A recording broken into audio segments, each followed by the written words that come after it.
at Adrenaline Mountain. On our way back to Vegas, we stopped at Pioneer Saloon for a quick drink and a bit of history. Sean, tell us a little bit about the saloon. Yeah, no problem.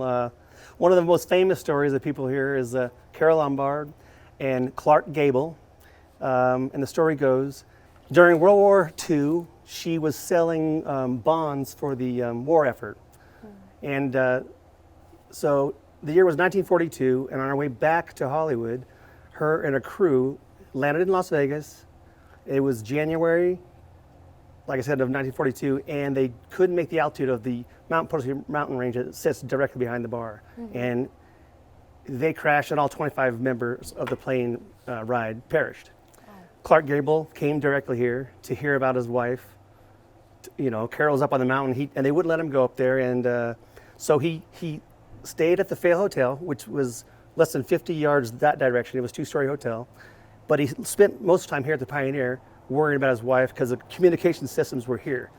He sat at the bar drinking whatever, I hear scotch or whatever, who knows, a whiskey, and he was nodding off at the bar, and he burnt the bar here. You can see where he was sitting, and so that's a real famous story that people, you know, come take pictures of. And then, so, and the other one is in the summer of 1915, there was a guy named Palkowski, and he was a hothead, and I only know that because I read the original newspaper article. Hothead, and he got caught in the bar here cheating at a game of poker. Back then, it was a justifiable homicide to execute a player, and so the dealer stood up and shot him.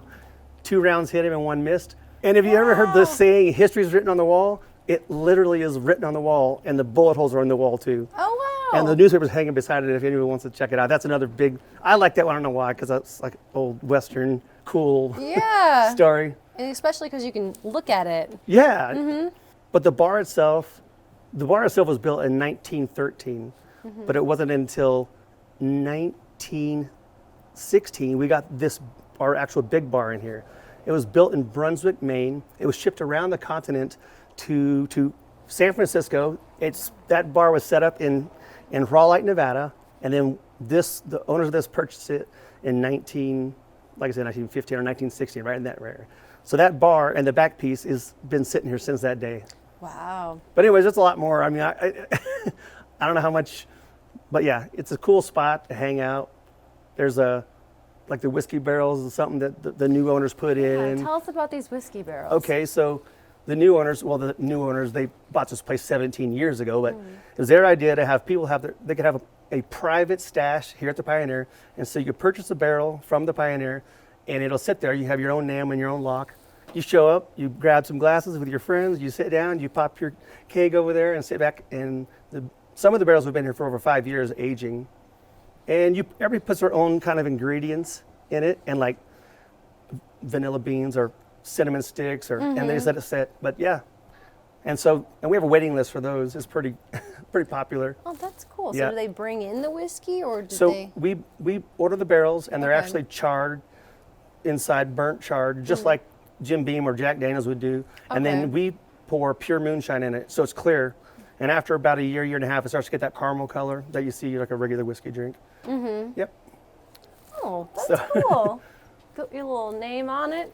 Yeah. And normally this place is so packed, but this is a weird year for everybody. Right. But I mean, it's getting back to normal. I mean, and the band's playing. It's just great. Well, time for another drink.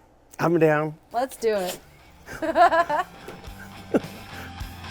Thanks for watching another episode of Dopamine, where we ask your heroes the tough questions and give you your daily dose of dopamine.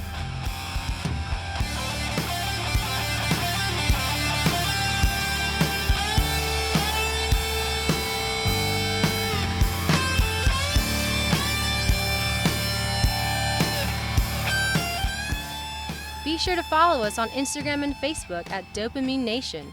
And until next time, stay strong and fight the good fight.